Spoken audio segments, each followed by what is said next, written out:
Good afternoon, everyone.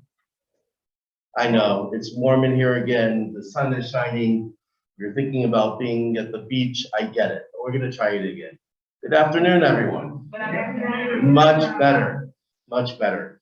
I'm David Greenspoon. It's my privilege to be invited back to share some Jewish wisdom during the Jewish Scholars series. I make no claims to being a scholar. If I've said anything intelligent, I credit my teachers. Otherwise, please do not blame them for my heresies. Disclaimer out of the way. Second, if I recall correctly, in general, people are comfortable if I am socially distanced away and unmasked while you remain masked. I want to confirm. Please take your mask off. We'll be able to hear better. I just want to make sure that people are comfortable with that. I don't want to. Other speakers do it. Are you left it on? No. So I appreciate that concern. I'll step back a little bit further. In that case, I won't come anywhere in that area. That said, Mrs. Lehman, I remember my mother of blessed memory saying, just because the other kids' moms say so, Ruth, thank you. Just because the other kids' moms say it's okay, doesn't mean that I'm going to. So that said, give Jonah and Lenore my best. Friends, we're going to take a guided tour of heaven. And I have to share with you that this text is fantastic on many levels. The literary sense of the term fantastic, as well as the content, is fantastic. And one of the things that will be helpful to know about this text is it purports to be the experience of a particular sage, Rabbi Joshua ben Levi, Joshua ben Levi, who was somewhat of a transitional figure in the course of Jewish intellectual history. At the end of the time of the Mishnah, the beginning of the time of the Talmud, he's one of the main sages of the age. And much after his death, he, like other figures of Jewish sacred texts, becomes somewhat of a heroic figure. And the text that we have in front of us, again, wants to be understood as coming from Yehoshua ben Levi's lifetime. The earliest iteration that we can find for this text as a text that we see is after the time of the Talmud, during the period of the rabbis called the Gaonim, and in particular, Gaon Nisim Gaon. So this is a 9th century or so story.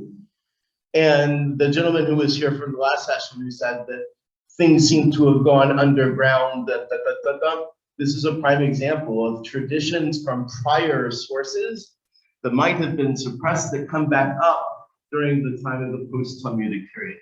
So we're going to start. The Hebrew of this I have available to me as well.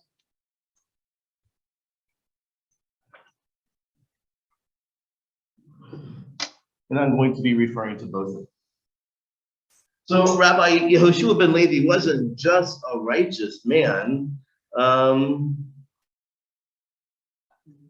talking about 900? So the text comes from around 900. The character of the story is around 250. Between the Tanaim and the Amoraim. It's one of those transitional figures. So he wasn't just a righteous man, he was a Sadiq Gamor. He was completely without blame.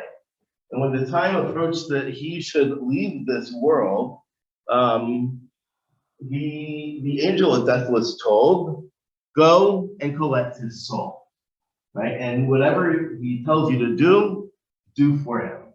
Now, this is where it gets really great.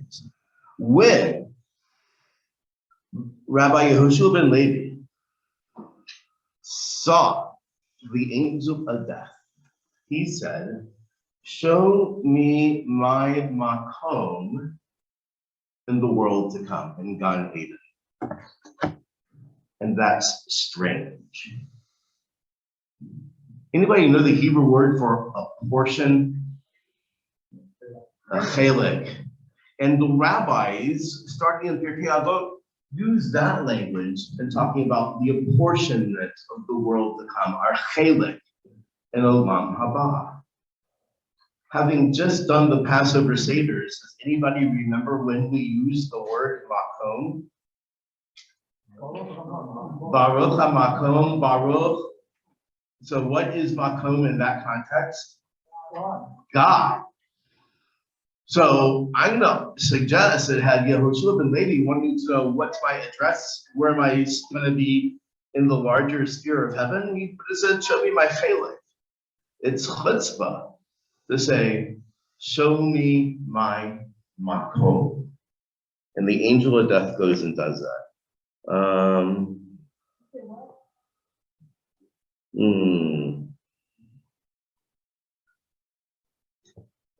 He says to the angel of death, Mevakesh ani mimacha, I request of you, shetar'eni mimkomi, that you will show me my makom in Gan Eden.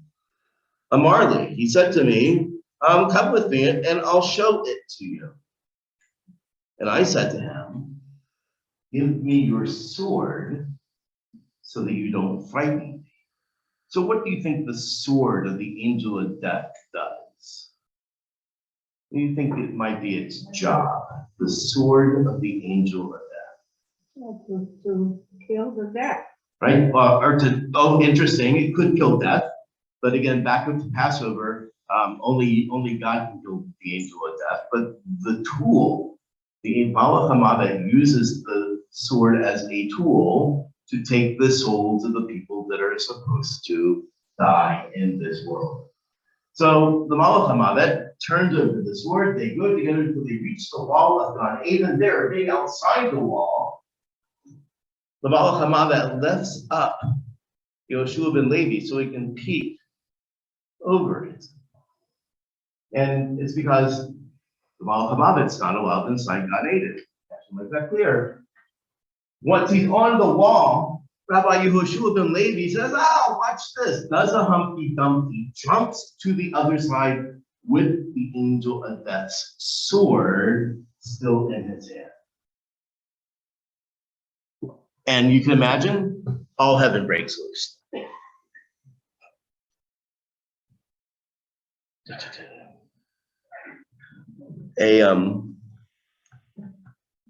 A little bit of a negotiation takes place. The rest of the angels jump to the need of their buddy in the angel union and plead the case before God. God, what Rabbi Joshua has done, he's come and taken his chelik in Gan Eden by force. He's not supposed to be dead yet. He isn't dead yet. He's coming to Gan Eden alive. It's the rest of all of that. Holy Blessed One said, oh yeah, okay, so see if he's ever given an oath, a shruah, and broken it. So the accusing angels hit the database. They find out, guess what? Yehoshua ben Levi, blameless when it comes to oath breaking. Holy Blessed One says, okay, if he's never broken his oath, he might as well stay where he is. Then the angel of death is still agreeing. He said, I want my sword back. Rabbi Joshua says, no. And it took an intercession from God before Yehoshua ben Levi would do it. But look what happened. Yehoshua ben Levi did not fulfill his request until the Bat Kol came forth and said, give him the knife because it is of necessity for his creatures. In other words, that's how he does his job. Yehoshua ben Levi says, okay, well, now that negotiations are on, swear to me, Malach HaMavet, not the angelic, not the heavenly voice, swear to me, angel of death, that when you come to take the soul of another creature, you will never again flash that sword in front of them, taunting them in that manner. Because up until that time, the angel of death used to kill people openly as one slaughters animals. He showed it even to the suckling in the bosom of their mother. Anybody hear the news out of Waldorf last week or so, where somebody, mom opened the door, somebody shot, a child's hand was, there was an arrest I heard on the news, right? Yeah, this could have been ripped from the local headlines. right? There is violence. People open the door with babes in arms and they're assaulted. And our sages said that that lack of basic humanity and civility was the hallmark of the Malach HaMavet, of the angel of death, until Rabbi Yehoshua ben Levi literally forced him to stop in negotiations over his sword. You want your tool back? Promise me. You'll never, ever, ever do that again. So I love this passage because it reminds me of another midrash that has Moses going up to heaven to bring down the Torah. He also encounters the angel of death. And in that situation, the angel of death is required to give Moses some sort of special secret over life and death that he'll be able to use later in the wilderness journey. So I'm wondering if there isn't the theme of some of these ascending heaven tales of the rabbis that involves some sort of wrestling with the angel of death for the benefit of human beings. So Elijah gets in on the act. Elijah's coming forward, and Elijah is coming to take Yehoshua ben Levi and show him around. So Elijah also puts Yehoshua ben Levi to a test. We're not going to really focus on that. So go down to 8.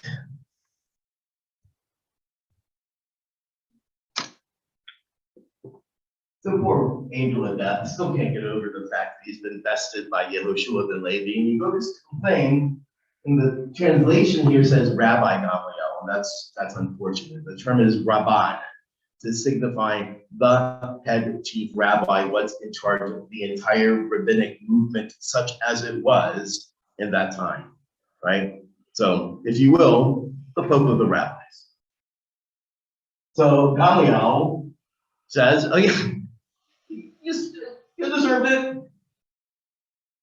Don't worry, I'm on his side. The angel stuck up for you. I'm a rabbi, he's a rabbi. I'm sticking up for my fellow rabbi. Now, in the meantime, go please tell him that I have asked that he take a tour through the entirety of Gan Eden and to convey back to me, and Rabban Gamaliel is ostensibly still on earth, what is there, what are the mysteries, and specifically, if there are Gentiles in Gan Eden and Israelites in Gehinnom, which is the early rabbinic understanding of the punishment of hell, the angel of death went, and Rabbi Yehoshua answered and says, I will do so.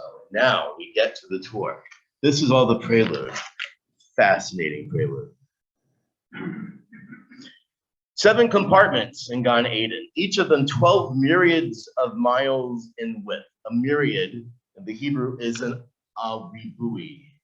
A ribui is a huge, huge number. 12 miles in width, 12 miles in length. The measure of the width being the same as their length. There's another description of width and length being the same in the Torah. Anybody remember any structures in the Torah where width and length are the same? Well, the Mishkan actually, right? You're right on, right? The Mishkan itself. Well, the tent area, the orchag, the bottom line is the use of the language here is redolent of the use of Torah language for structure of holy place, right? And then he gets to the very first gate. Who's in the first gate? The first, each gate, 7 gates, 7 layers. First corresponds, right? Who lives in the first layer of Gan Eden? Nope, he gets a better one. In the first layer of Gan Eden are the Gerim, the Gerei Tzedek, those who converted to Judaism out of their own free will and not of compulsion. Not of compulsion. Does that strike you as passingly strange? Do Jews convert people by force The answer is historically, it happened during the Hasmonean Empire with a political and military expansion of territory to the south to Idumea and north to the Galilee.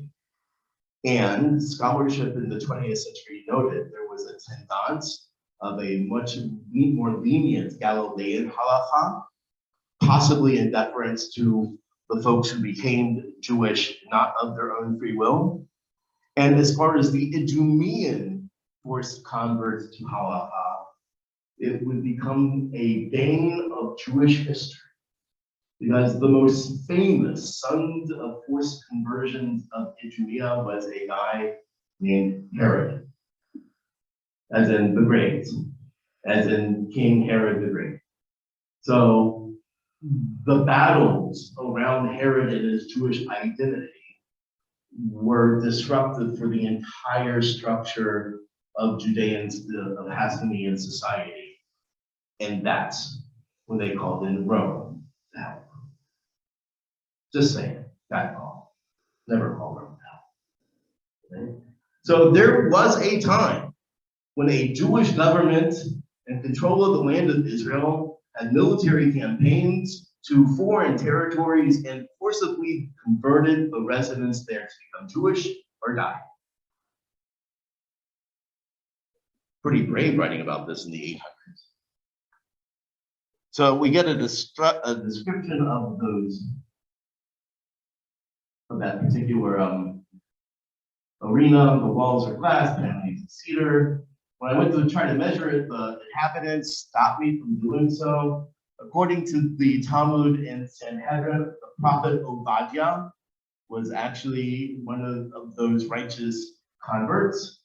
And now we go to the second one. Second compartment of Gan Eden are those who are purely penitent, those who ba'alei teshuvah gemurah, right? Those who have completely worked out their inner emotional and spiritual work for the misdeeds they committed in their life. Not much to say about that. The third compartment is built of silver and gold, and here, well, Abraham, Isaac, Jacob,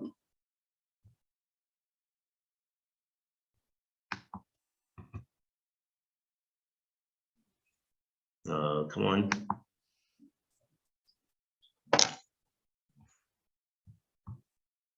Please excuse the technical difficulty.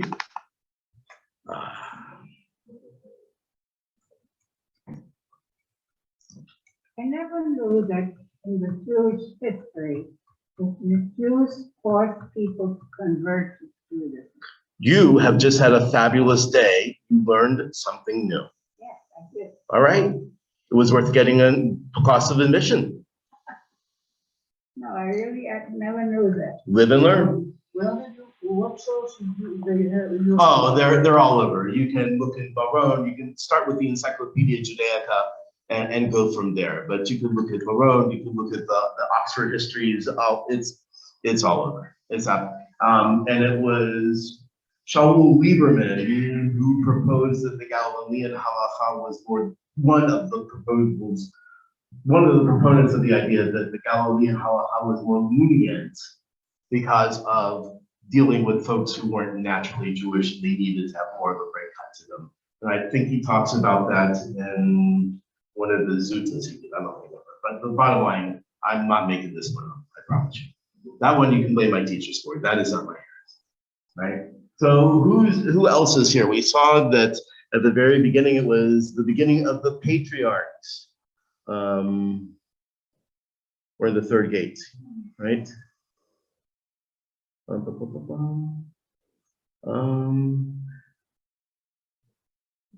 David and Solomon, right?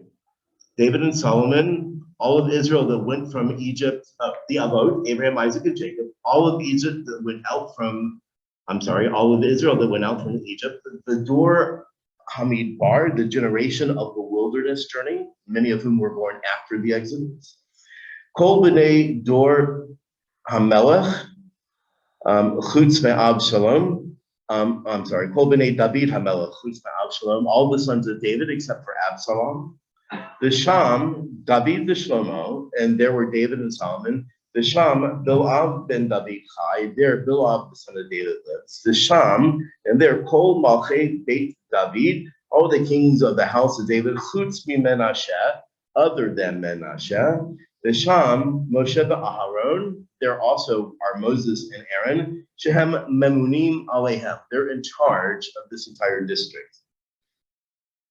The Sham, then we get the nature of the building materials. And now we get to the theological question.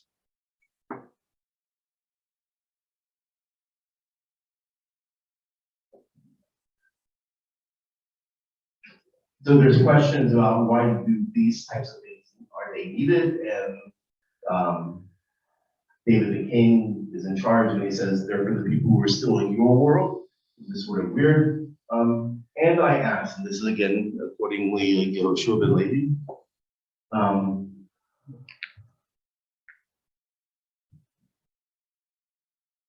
is there perhaps one also from the Gentiles, at least from my brother Esau? Now again, the sages in the Mishnah affirm that there is a chalik, there is a portion in the world to come for all of the world's righteous, independent of their ethnic biological background. Right? Here we get a stunning answer. And he answered and said, no Gentiles in heaven, because the Holy Blessed One gives the reward for every good deed they do in their lifetime in that world. But after death, they go down to Beit Hinnom, while the sinners in Israel get their punishment in their lifetime in the world. And after death, they obtain their merit of their good deed here. In other words, no Jews go to hell, and no one but Jews gets up to heaven. Now,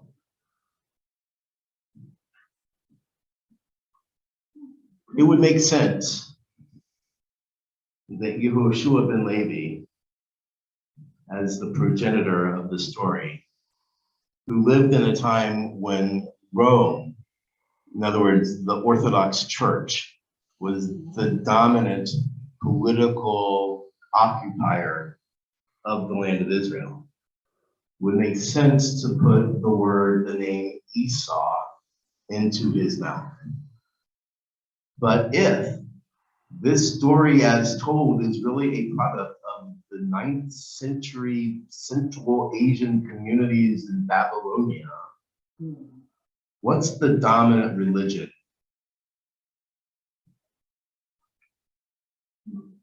Islam. And you gotta wonder, and by naming Esau, if it wasn't a subterfuge that really pointed to Ishmael, because Ishmael is the older of the brothers that didn't get the legacy of the breed. In fact, Ishmael was offered a particular type of covenant, whereas Esau was never promised anything. So that the text says Esau makes sense in the mouth of its protagonist. But I really have to wonder if it really wasn't designed to be sort of like a nudge, nudge, wink, wink type of thing. There are scholars that say the entire book of Esther, with its pointing of sharp literary objects into the heart of the Persian Empire, wasn't about the Persians at all, but it's a whole lot safer when you're poking fingers at the Greeks. I'm gonna have to, can you turn the volume down on that, please, or just turn it off? Thank you.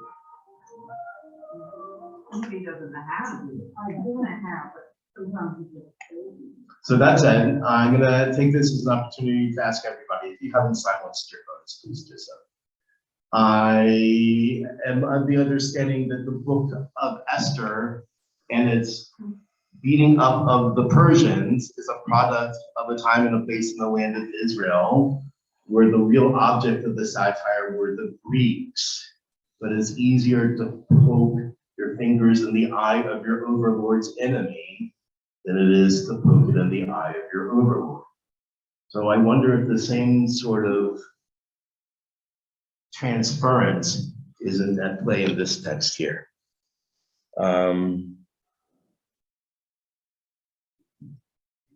There's some more description.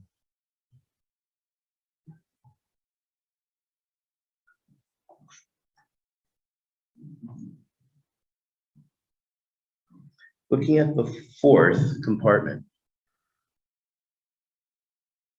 And you see that here dwell the perfect, the faithful, and the righteous.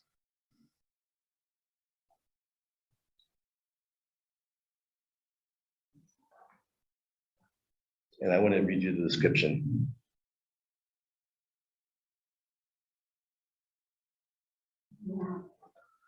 Ze ubo, and here, Sadikim Gmorim were the completely righteous, the Ne'emanim, and who were completely faithful. The Lama Ma'atzei Zait, and why is it that olive wood is the wood that is what's built for their place? It is because of the nature that their lives were made bitter as the olive wood. Know anybody that absolutely needs to be right all the time? Do they have a lot of friends? Do their family and friends really want to stay all that connected to them, right? It's a lonely life if you are Sadiq Gamor B'nai Iman. It's a high bar. No one is typically able to be fully righteous at all times, right? Sadiq Gamor, no wonder they get an elevated spot. Habayit HaChamishi, onyx stones, precious stones, crystal bdellium. Anybody recognize where these stones are also mentioned in the Bible? The breastplate, the Choshen Mishpat for the high priest. Right? The walls are silver and gold. A perfume breathes through it more exquisite than the scent of Lebanon. And here it gets crazy. And beds of silver and gold are there prepared, covered with violet and purple covers woven by Eve, mixed with scarlet and made of goat's hairs. So let's just look for a moment of the weaving. Violet, purple, scarlet, goat's hair. Again, these are fabrics and colors associated with the tabernacle and then later the temple. The wood of Lebanon. Sure, cedars. We could, nice aromatic cedar. Who doesn't like the smell of cedar? Silver, gold, all that good stuff, perfume. What's strange in this description as far as the components of this layer of heaven? Anything strange to you? All right, so the mention of the name Eve is fabulous. So let's pause there for a second. Eve in the Midrash has so many roles. The idea that Adam isn't mentioned, and so far the only woman mentioned in this entire tale is only by extension. It doesn't say she's in the neighborhood, but imported by or whatever, right? So she's not even in the area. So it's the first mention of the primordial couple, and only through the woman. And right, so all of that's fabulous, and it points out that it's the first female mentioned. Totally, we got to ask about that in a couple of moments. What else is sort of maybe unexpected as far as necessary in a heavenly compartment? The apple. The what? The apple. The apple. The apple. It doesn't say anything about the apple being in here yet, so I don't see the apple. But I understand that you're associating the apple with Eve, right? There is something strange in here. Beds. Why in God's heaven do the souls that reside there need beds? Now the palanquin, the couches, are the ancient sofa beds for transferring royalty that we've seen from time out of mind. But beds. There is a fabulous midrash that talks about a man who was super pious in the fulfillment of the mitzvah of tzitzit, who had made an appointment for an assignation for a world-famous courtesan who lived at a distant seashore town in the land. And when he is at her place finally for his appointment, and he goes up the 6 beds of silver, then get to the top bed of gold, his 4 tzitzit come up and start slapping him about the face so that he falls off the bed, and the story goes on from there. It's a fabulous tale. But I have to wonder, in one of the texts it says, 6 or 7 or whatnot. When I see a reference like that, it's like, what is this doing in here? And was it borrowed possibly from the earlier midrash that we do know from around 300, where it was clear that going up the succession of couches was to attain some semblance of heavenly pleasure? Is there some literary taking from an earlier document that was maybe a tad salacious just to throw it in? The world may never know. So, what's going on in this 5th compartment? Who do you think lives here? That's my question. It doesn't mention it. Because I'm a tease that way. Herein lies Mashiach ben David, the love of the Benot Yerushalayim. Right? So, Mashiach ben David lives in that 5th compartment. He doesn't live alone. He has a domestic partner, Elijah the prophet. Elijah the prophet takes the head of Mashiach ben David and gives him comfort, holds him to his breast. There, hashket, haketz karov, be quiet, the end is coming, it's near. And then, on every Monday and Thursday and Shabbat and Holy Day, what happens Monday and Thursday and Shabbat and Yom Tov? We read the Torah. Every Torah reading day, the Avot, the patriarchs, all the Shvatim, Moshe, Aharon, David, Shlomo. By the way, listen to this: Moshe, Aharon, David, Shlomo. Right? It sounds like it's coming from partly from a book in the Psalms, who are Kornei Bishmo, caller of God's name. Every king of Israel, the house of David. Notice now we have both political entities of ancient Israel, the northern and southern kingdoms, united. According to the prophets, when will the southern and northern kingdoms be united again? In the age of the Messiah. They all come to him and say, shh, be quiet, and just rely on your faith. Now, I can understand the patriarchs, the tribes, Moses, Aaron, David, Solomon, all the kings coming and saying, shh, shut still. What should be a little strange is the idea that the Torah reading days are personified and given agency in Gan Eden to come and speak in front of the Mashiach. Think about that. These concepts have been personified. And why do you think personhood is going to be so important to the rabbis? What is every person made in the image of somehow but God? Right? So to take something or some concept and to give it personhood is a huge elevation in the innate importance in saying, is the opposite of other literatures that objectify the human person.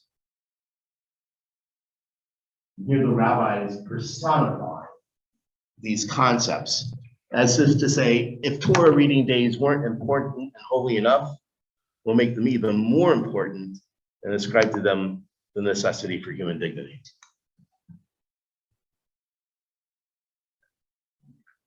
So they too are saying, the end draws near.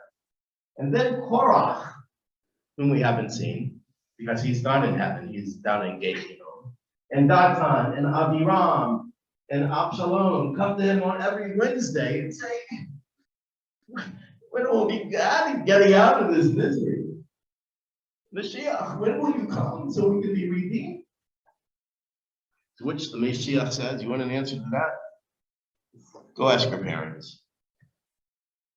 Right? Go to your patriarchal ancestors, Abraham, Yitzchak, Yaakov, Sarah, Rebecca, Raphael, and ask them when you're ready to come out of timeout. And when they hear their ancestors, they feel ashamed and they leave the question alone. So then the Mashiach says to Yehoshua ben Levi, what are the people in your world doing? And I responded, they are waiting for you each and every day. In which the Mashiach raises his voice and cries. Now you would think that that should be it. After all, what could be more important than the Mashiach? We understand the Mashiach is sort of like God in this story. We're not going to see Yud Hey Vav Hey on a throne anywhere. So if that's compartment 5, who could possibly be more spiritually important and elevated and worthy of a place than the Mashiach? What is above the Mashiach in this hierarchy of the housing assignments of heaven? Every person has to be their own maker. Well, there's that. But in the 6th compartment, 18, well, those who died through the performance of a mitzvah. Anybody ever know the custom that you go to Israel and somebody gives you tzedakah to give away? You know, how many people have heard of that? Heard of it, right? You know where it comes from? From the Talmud, where it says that agents of a mitzvah encounter no harm in the course of their agency from the time they depart until their return. Shulchei nisan eno nezikin, and it goes on. Anybody ever hear the stories that happen from time to time of the family whose Shabbat or Yom Tov candles caught the curtains ablaze and there were multiple deaths? Happens all the time. Or how about the kids in the youth group who were walking to the synagogue on Shabbat for the youth group convention and got ran into by a car? Ever hear that one? I've heard it a few times. We would think, the Talmud says, that if you're doing something important and pious and spiritual and a mitzvah, that you are thou safe from harm. And this guy's saying, we know that. That there are indeed people who die in the performance of a mitzvah. Now, there are some who interpret this as saying, oh, that's talking about people who would accept martyrdom and die during the mitzvah of dying Kiddush Hashem. The rabbis are not afraid of talking about that on Kiddush Hashem. It doesn't come up in this story at all. This is the more mundane, prosaic, disheartening Shabbos candles catching the curtains on fire, dying in this. Then the 7th compartment, if that wasn't bad enough, are those who died from illness caused by the sins of the Jews. Well, of course, the understanding is it's other Jews. But there is a theological understanding that sometimes the misdeeds of some cause impacts on others, and this text goes there. It is truly a documented matter of ultra-Orthodox emergent thinking after the Shoah that has resonance with this. Studies have been done, the articles have been written, and the anger by the Haredi world against God for the disproportionate deaths suffered in the traditional communities of Central and Eastern Europe. And the Holocaust. That's what I'm talking about. Absolutely. Where was God when 6 million people were killed? So Wiesenthal, was it Wiesenthal or Wiesel, one of them pointed to a bunch of corpses and said, hey, right? But here, this text is just presaging a theology that would emerge in the mid-20th century by refugee Hasidic groups coming into Brooklyn after the war, who had deep anger at the assimilated, intermarrying, non-kosher keeping, might as well have been Goyish Jews of Central Europe and Western Europe, because it was through their failures to keep covenantal obligations with God that they, the pious, had to suffer. Now, I'm not making it up. It's been documented in all sorts of journals and everything else. What's been documented? This idea of What Haredi, somebody said? that there's a tendance. There was a tendance documented in mental health journals and theology journals and social work journals starting in the late 50s and 60s that started to note that the ultra-Orthodox communities started blaming the non-observant Jewish communities of Europe for their distress and their near annihilation. And that resonates, I say, with this idea of people who make the claim that we bore the brunt of of God's displeasure over their theological misdeeds. Call it ridiculous or not, I'm not going to begrudge you your opinion, but to say that the idea is not new. You can say all kinds of things, but the truth is that there's 6 million people who were killed, period. More than that. We have no idea how many Jews were truly killed. We know definitely 6 million. Right. So, yes, sir. Where is there a source that suggests that there are illnesses that can be caused by skin division? So I would have to go through, there has to be, let me restate, excellent question.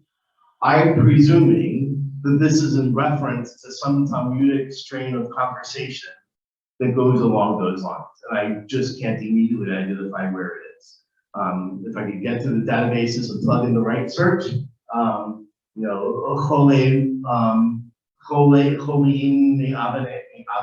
Israel, illnesses from the sins of Israel, I'm sure something would come up. I can try to look in the stuff that I've got at home, some of my standard. Yeah. Yeah. So yeah. So this translation.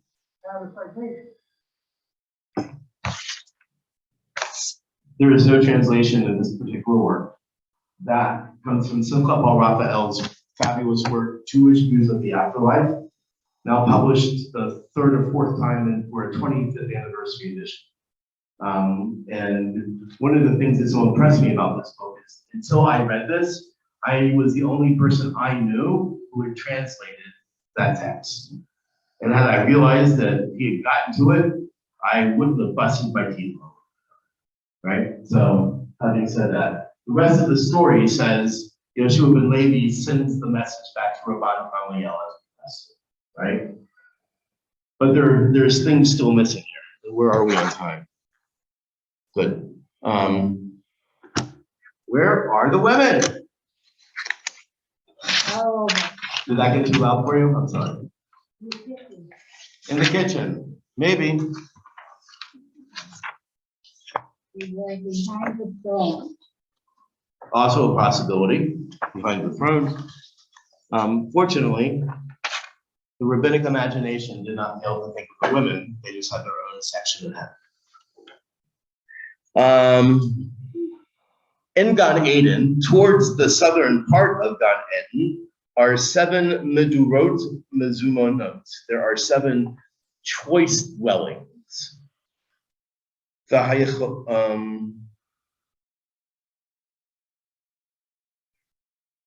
So the first apartment, or the first dwelling, Adira Harishana, Asher Sham Bitya Bat Paro. In the first compartment, the inhabitant is the woman Bitya, the daughter of Pharaoh.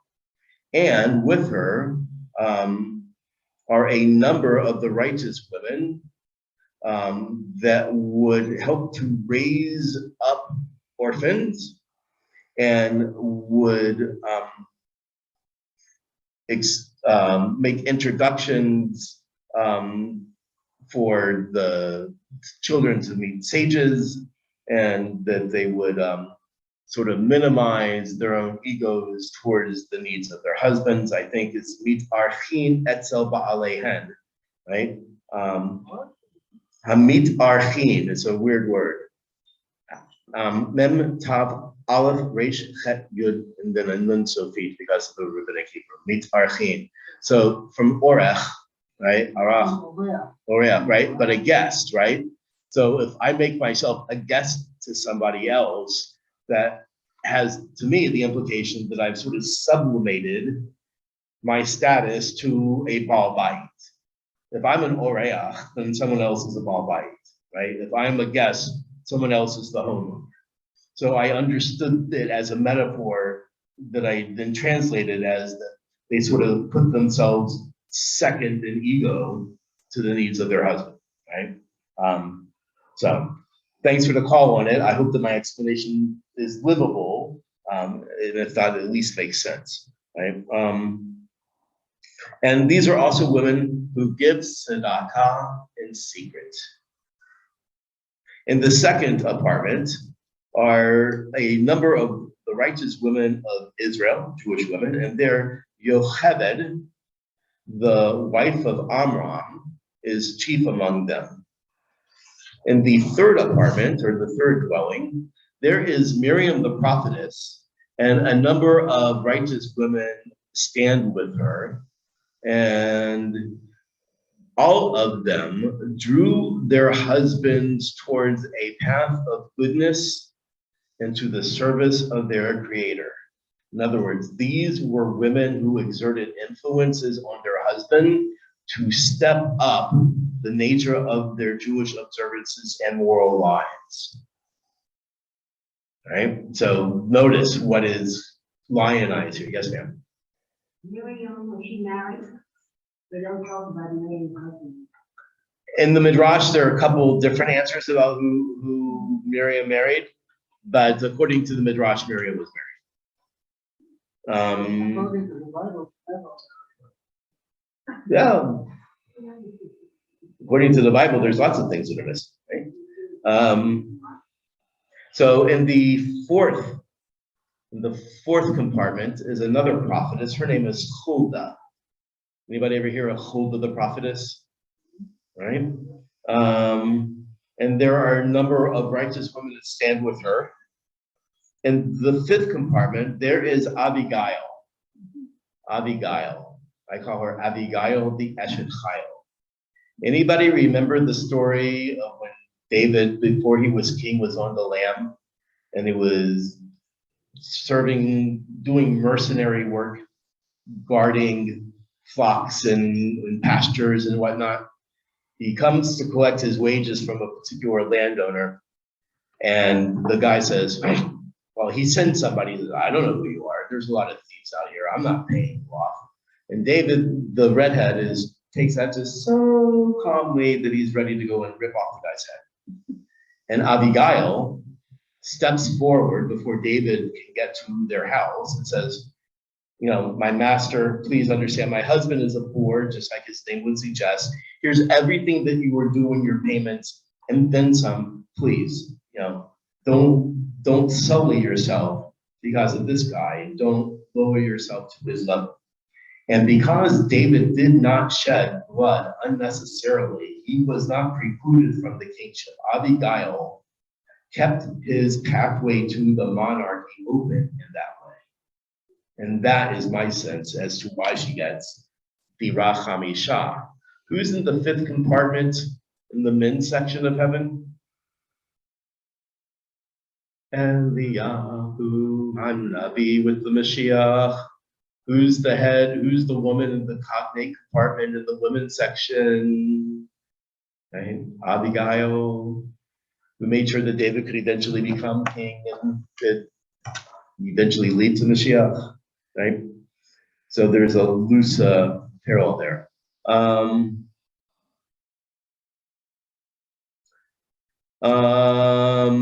Mahen Bahala, from there is the sixth compartment. It is the compartment for the Imahot, the matriarchs, Sarah, Rebecca, Rachel, and Leah. And Ubechatzot Halayla, at the middle of the night, midnight, and you can see what the Zohar has to say about midnight. Ubechatzot Halayla, at the middle of the night, Kashakurus Baruch Hu, when the Holy Blessed One, Nichnas im Hatzadikim, enters into that compartment with the male righteous guys, Kol Koreh Bagan, a voice proceeds out from the garden, and that's a quote, but it means here paradise. Hatochnenu Tzadikim Likrat Borechem, the righteous ones give recognition in front of their creator, and they say Ashrechem, says Chutem L'chol Hakavod Hazeh. How happy you are that you get all this good fortune. Ba'otah Sha'ah, at that same moment, Porchot Haneshamot. Porchot means flowers, like blossom.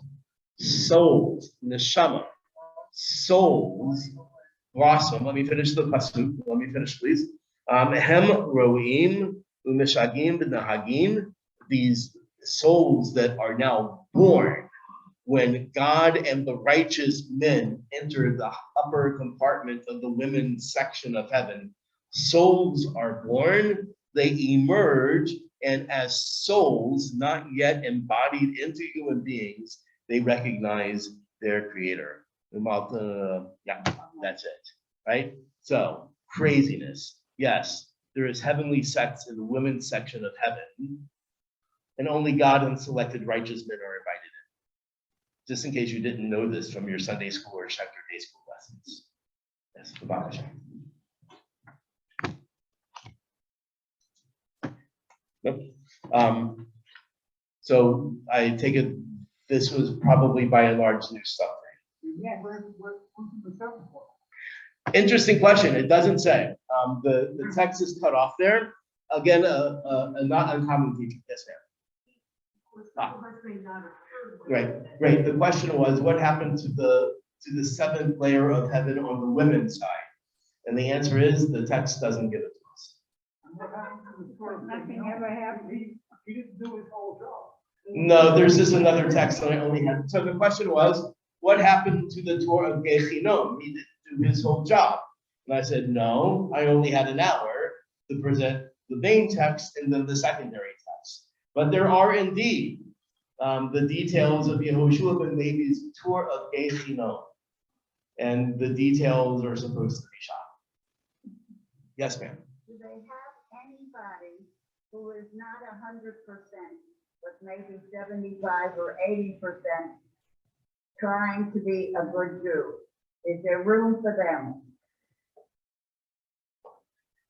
So that's a question beyond the text. The question is, if somebody's not 100%, they're mostly a good Jew, but not 100%. Do they make it into heaven? What do you mean by a good Jew? So I want to elevate the question into a different arena.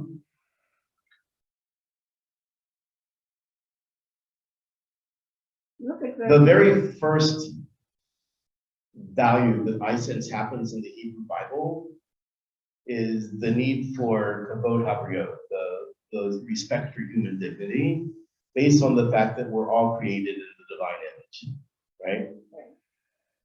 My sense is, if somebody spends their energy focusing on doing the best they possibly can, just on that one thing, the rest of it will probably fall in place more than well enough.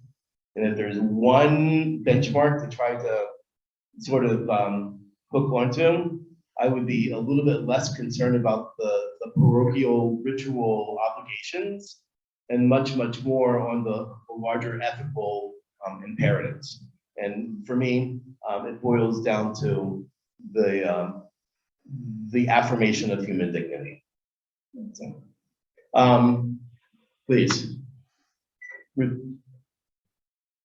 I'm Mrs. Lehman, I forgot it again. Ruth? No. Yes. You. Oh, okay. I thought you had your hand up a moment ago. I wanted to come back. Anyone else? We have a few moments about to do this stuff. All these Jews and so few questions. Did I scare you that much? Now I'm gonna think, please. Was Jesus married? Right. I just want to make sure I heard the question. Was Jesus married? To my knowledge of Christian scriptures, there is nothing that suggests that he ever stood under the chuppah. And I'll just leave it at that. Is he mentioned in the Talmud? The occasion, Talking there about- are, the question is, are there references to Jesus of Nazareth in the Talmud? There are a number of sites where, over the course of history, the supposition was that he was being referenced, and therefore many of those sites or citations were edited out either by internal editing concerns or by external editing concerns. But to be honest, far worse than the treatment of Jesus in the Talmud in the mind of Christians was the treatment of Mary in the Talmud. And that's where you find in Paris, I'm thinking around 1290, I might be a little bit late with that, but there were disputations in Paris because this guy Baruch became Benedictus and told the local bishop all the crazy things about the Blessed Mother Mary that he learned when he was an apostate Jew that was in the Talmud. So that led to a big Talmud, a debate about the Talmud, and then a Talmud burning in Paris. So the attacks on Mary are far more significant. There was a scholar, I think Townsend, in the late 19th, early 20th century, who I think was on point as one of the people who really did the research on the appearance of Jesus in the Talmud. But you can Google Jesus in the Talmud and find crazy sources and find some valuable sources as well. But yeah, he's in there. So the question is, why did I bring this up? And Interesting. well, thank you. One, the presumption is that you probably haven't seen this before, with the exception of maybe some of the rabbis. But two, really, 6 and 7, that there are layers to heaven that are reserved for people whose experiences were more important to God than even the Messiahs. I don't think so. I would say that my relatives that didn't survive the Ukraine and World War II are probably up somewhere around 6 and 7, and thank God, I feel that they deserve it. I feel that my relatives that didn't survive Hungary after 1945, similarly, are somewhere up around 6 or 7, and thank God. What about the 6 million? They're somewhere in 6 or 7. That's the point. Inasmuch as this text comes to us in this form from around 850, 900 or something around that time, it's amazing to think that there was a sense of thoughts around the idea of theodicy, the presence of evil, and nothing is more evil than the suffering and the death of innocents. Period total, right? And that those who die doing a mitzvah, how does that happen? And worse, people who die because other people sin. So I wonder what was going on in the larger milieu that was not left in record for us. And I say that because we do know that sometimes things happen in world history that affect the Jewish communities that the rabbinic or the Jewish sources are completely silent over. Not long after this, around 900, 925, there was a woman's pietistic movement in what's now called Saudi Arabia that affected Jewish women as well. And rabbis who were dragging their feet on issuing Jewish divorces to those women had these women coming to them saying, fine, we'll just take it to the caliph. And lo and behold, the rabbinic will and way was ignited. But if it wasn't for this big women's movement that was recorded in Arabic sources, we would never know that the rabbinical community in Saudi Arabia got jack-slapped by a bunch of angry women, and rightfully so, right? There's certain things we do, so put in our own records. So I wonder what was going on in the larger milieu that has Nissim Gaon talk about the death and the suffering of people who are doing religious acts, or even worse, who die because in their own innocence because of the sins of others. And I find those questions frighteningly contemporary today. So for me, that's why I brought this. Do you think there's punishment to the people who perpetrated all these thefts to the Jewish people? So that's Yehoshua ben Levi's next tour, and what happens in Gehinnom, right? What happens in hell? Do I think? I can only hope.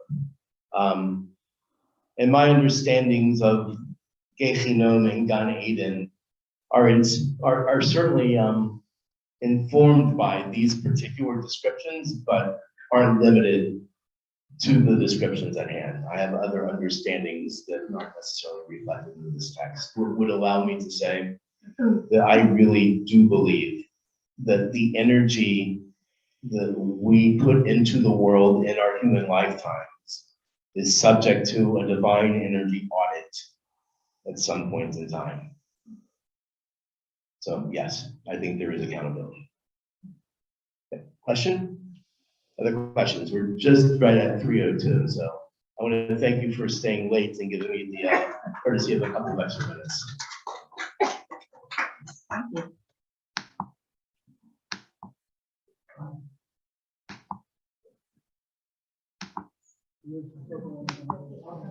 Yes.